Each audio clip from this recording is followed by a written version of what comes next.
All right, shalom. This is the completed raised bed system. Now, as you know, I go ahead and fill this stuff with wood, but I wanted to more so show you the design rather than what I'm going to be doing with it. Of course, these are going to be raised beds, but the actual design of it just got better and better as I went ahead to implement this thing. Now this one is a 4x10. This is the largest one I built, and as you see, I have screws all along the side. I put some T's in on here. I doubled up on the wood. This is an actual thicker metal, so I'm not much worried about it bolting or warping as a direct result of pressure going up aside the wall. So I just put in 3 on this side. This one is a 4x8 right here. This one is like a 4-foot diameter circle right here. As you know, I put these. This was, I think, probably the first ones I did was right here. But you're asking, what are these hoops for? Now, the natural progression of these hoop houses, as it gets colder outside, I'll go ahead and put wood.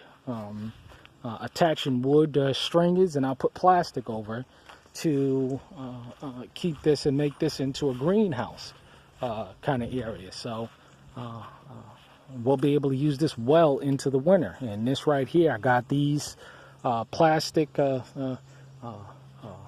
poles from someone that just gave them to me a while ago. So the idea is that I can go ahead and hoop house them. So, you know, we're going to be able to grow a ton of food in these systems. Again, this is a 4x8. That's a 9x4.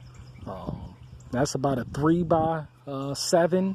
And the rest of them they just got larger and larger. So as you see, we're able to grow a good, decent amount of food in here. And, you know, I just thank the Father for it. And again, you know, we didn't have to leave the land at all to build any of this stuff. I mean, the materials were there. And what I'm going to do afterwards is go ahead and attach chicken wire so that the chickens can run all in between this square footage right here. See?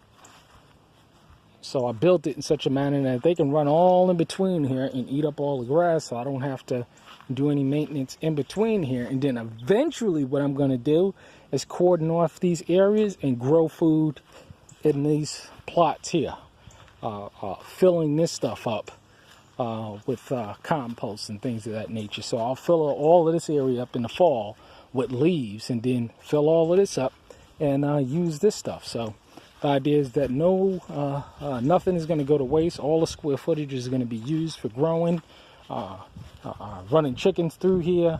I mean, it's just an efficient system. I mean, it just looks beautiful.